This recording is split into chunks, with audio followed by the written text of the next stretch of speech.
All right, so today we're going to talk about the different information that we can get from chemical formulas and the different types of chemical formulas and the information you can glean from that. So first off, a chemical formula is like what you see right here. That's a chemical formula. When you look at a chemical formula, you're going to get a lot of information. The information you're going to get is both quantitative and qualitative. And just to sort of review what that means, quantitative data has something to do with numbers. So it's going to give you some number of something, where qualitative information is more what it is, what color it is, you know, that kind of thing. So I'm going to put what it is. So looking at that formula I indicated before, this is actually sulfuric acid. You're going to use that quite a bit in lab this year. Sulfuric acid has the formula H2SO4. We can pull out from that some qualitative information as well as quantitative.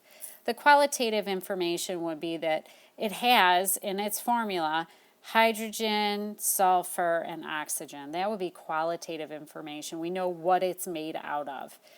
The quantitative information would be how many of each of those elements. So we have 2 hydrogens, we have 1 sulfur, and we have 4 oxygens in that formula. And you might even, because this is also quantitative, be able to say that there are 7 atoms in that formula.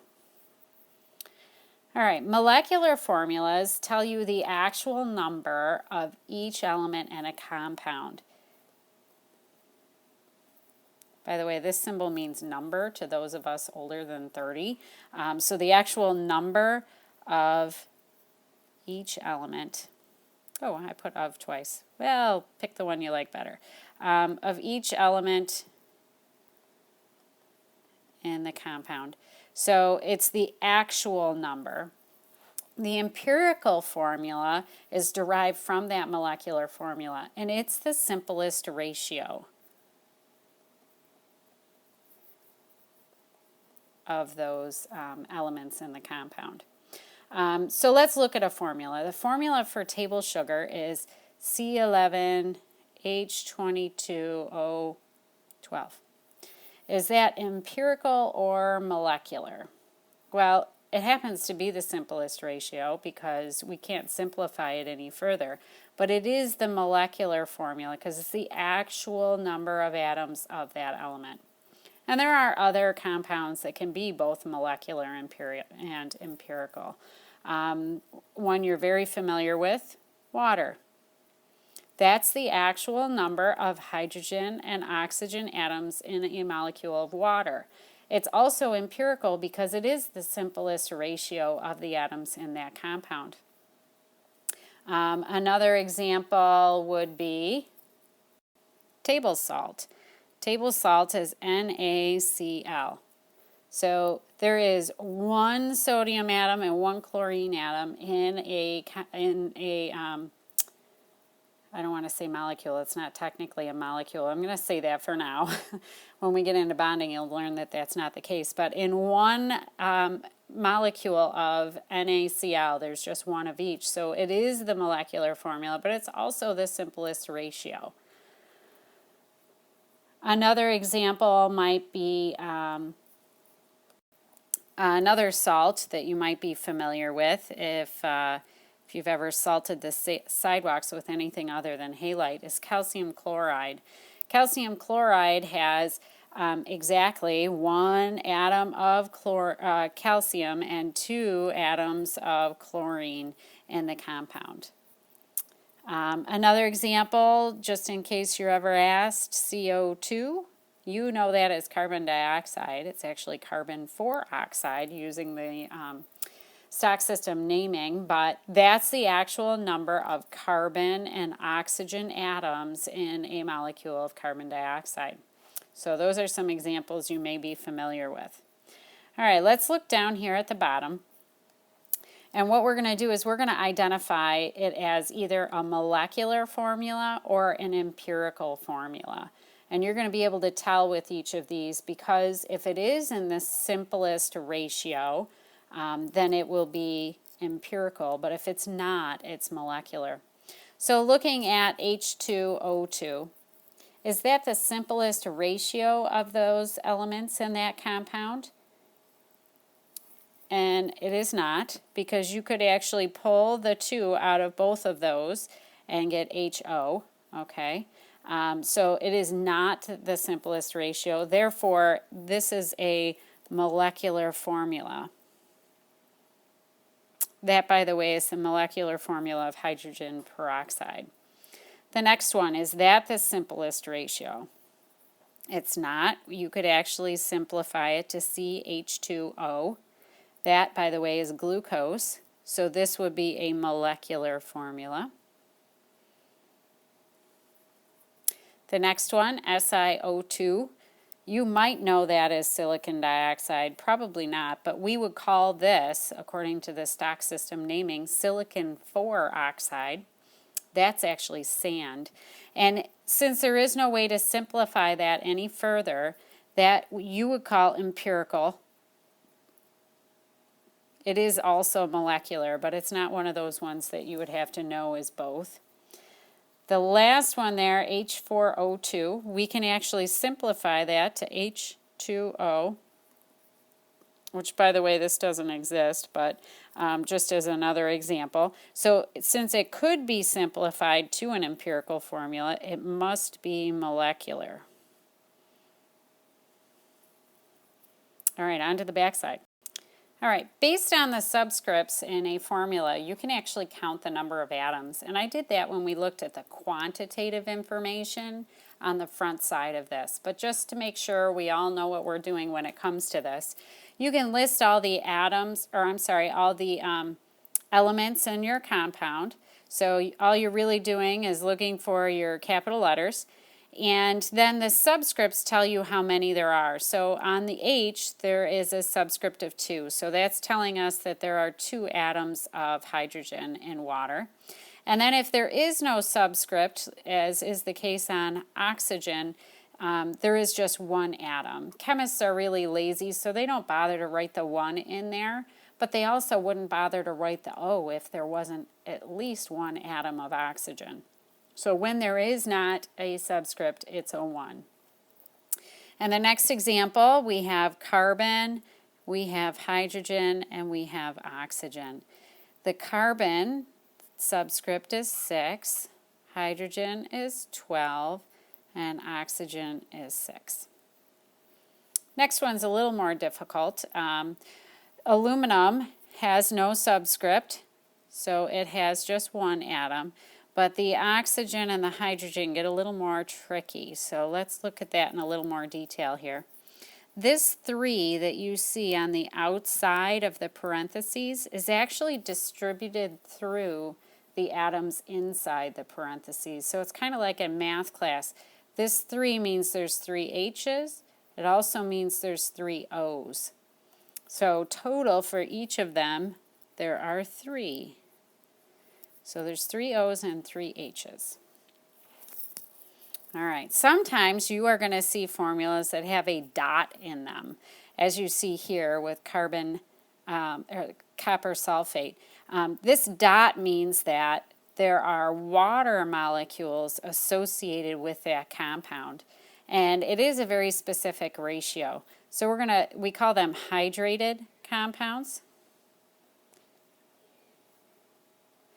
And you guys at this point have probably already done the lab where you took some copper sulfate that was hydrated. It was a pretty blue color, and you dried it out in a beaker and attempted to figure out the mass of the water that was lost. So you have to be able to actually count the number of atoms of each of these elements. So once again, I'm going to list all of my elements. I have copper, I have sulfur, I have oxygen, I have hydrogen, and then I'm not going to list oxygen a second time. I need to be able to add the oxygen from here to the oxygen from the copper sulfate. So this is where things get even more tricky. To start off with, copper has no subscript, so it has just 1 atom. Sulfur has no subscript, so it also has just 1 atom. And I'm going to skip the oxygen for a second because that one's pretty complicated. And I'm going to look at hydrogen.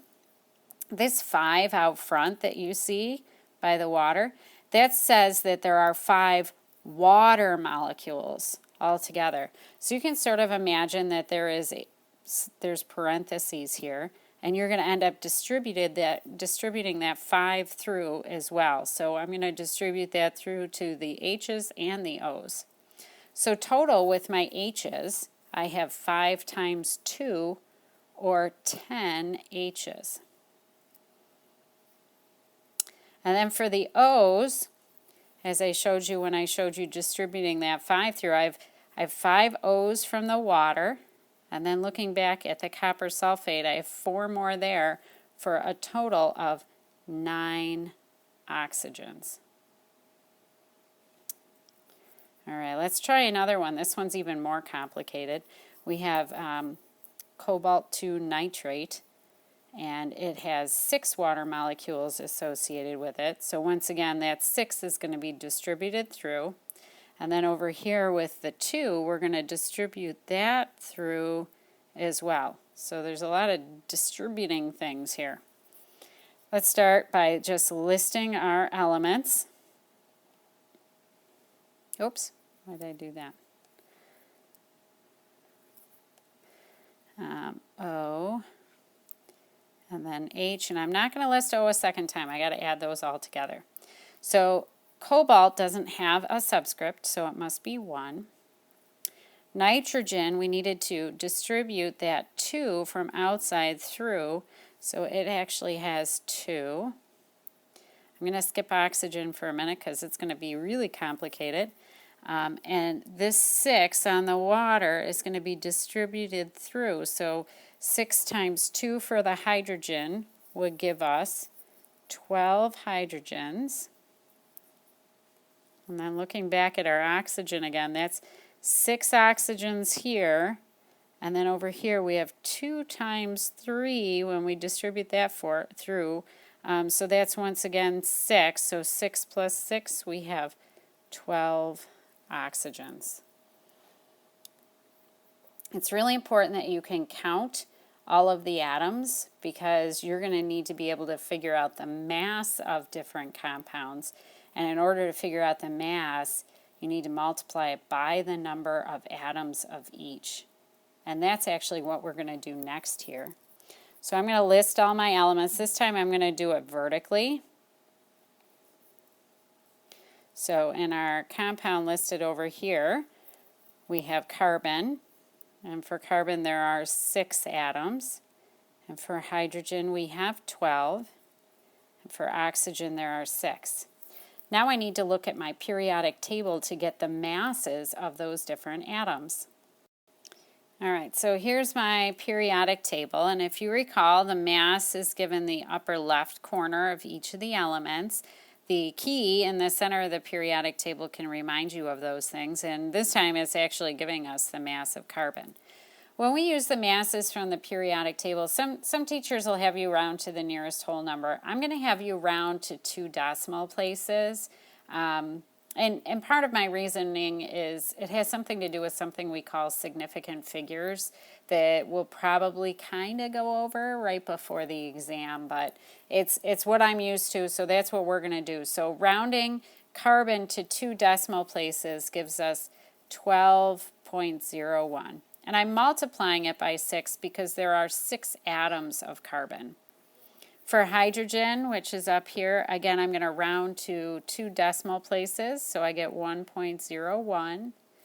And then for oxygen, which is over here, when you round that to 2 decimal places, you actually get 16.00. And now we're going to do a little math. So when I plug that into my calculator, I get 72.06. And then for hydrogen, 12.12. And for oxygen, 96.00.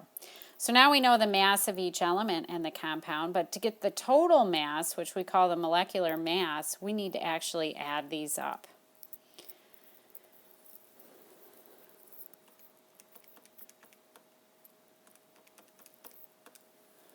and we get 180.18. It's a good idea to, whenever you do some math, do it twice. In the long run, it's going to save you time. I know it seems silly to do it twice, but if you don't get the same answer twice, then you've done something wrong, and it'd be better to catch that than to, get it wrong.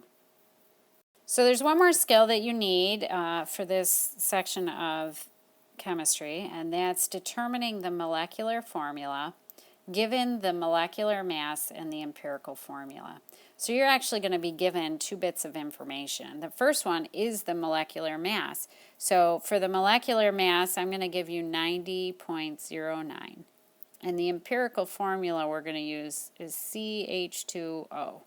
So the empirical formula is the simplest ratio of all the atoms in the compound, where the molecular mass is giving you the mass of the actual atoms in the compound. So we're going to go through this step by step, and hopefully it'll make more sense to you after we've done an example. We're going to calculate first the mass of the empirical formula.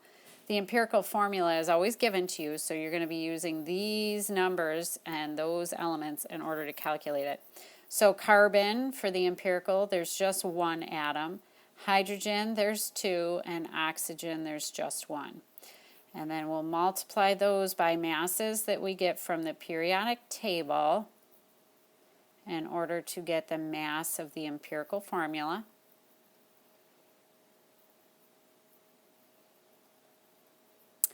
And to get that mass, all we do is add it up. So this is 30.03. So this number we've just calculated is the mass of the empirical.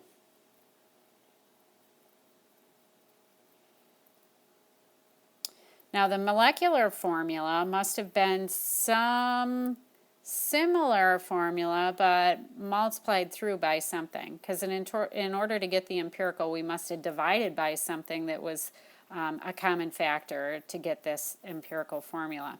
So if we take that molecular mass that we were given, the 90.09, and we divide by the mass of the empirical formula we just calculated, we're actually going to find the factor that was pulled out of the molecular formula to get the empirical, which in this case is 3.